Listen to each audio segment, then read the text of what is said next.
Next breaking Andhra నుంచి వస్తోంది. తాడేపల్లిలో వైసీపీ రైతు పరిరక్షణ కమిటీ భేటీ అయింది. రైతుల సమస్యల్ని విన్నామన్న వైసీపీ నేతలు రైతులకు ఎకరాకు 10 కోట్ల పరిహారం ఇవ్వాలని డిమాండ్ చేస్తున్నారు. రైతులకు వైసీపీ అండగా ఉంటుంది అన్నారు అంబటి రాంబాబు.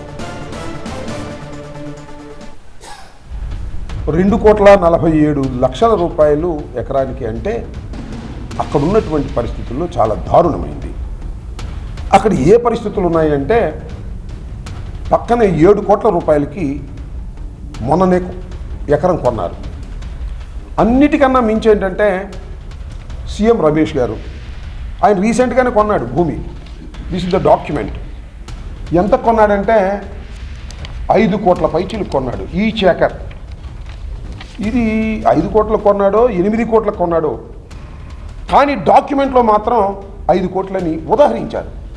మీరు సీఎం రమేష్ గారు కొనడానికేమో 5 కోట్ల పై చిక్కు పెట్టి కొంటాడు అధికారికంగా. రైతుల దగ్గర నుంచి పొలం లాక్కునేటప్పుడు మాత్రం 2,47,00,000 ఇస్తారు. అంటే రైతుల పక్షానేమో వారికి అన్యాయం చేస్తారు, కాంట్రాక్టర్ల పక్షానేమో న్యాయం చేస్తారు. ఎందుకు కాంట్రాక్టర్ల పక్షాన్ని న్యాయం చేస్తారు? కమిషన్లు వస్తున్నాయి. రైతులు ఎవరిగా కమిషన్లు? ఏమిటి అన్యాయం అంటున్నా? మీకు రైతుల మీద అసలు ప్రేమ ఉందా? కక్ష ఉంది.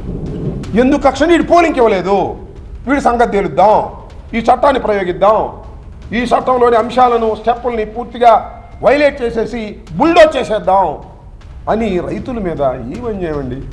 రైతుల మీద పోలీసులను ప్రయోగిస్తారా? రైతుల మీద బుల్డోజర్లు ప్రయోగిస్తారా? మహిళా రైతులు లాగి పారేస్తారా? ఏంటి అన్యాయం? రైతుల మీద కుట్రేంటారా మీ దుంపదగా? చిన్నకారు రైతుల మీద కుట్రేంటి? శుక్రవారం సాయంత్రం మీరు అవార్డు పాస్ చేసినామని చెప్పేసి ఇంటింటికి తిరిగి ఇవ్వడానికి ప్రయత్నం చేస్తారు లీగల్ ప్రొసీజర్ని కంప్లీట్ చేయడం కోసం.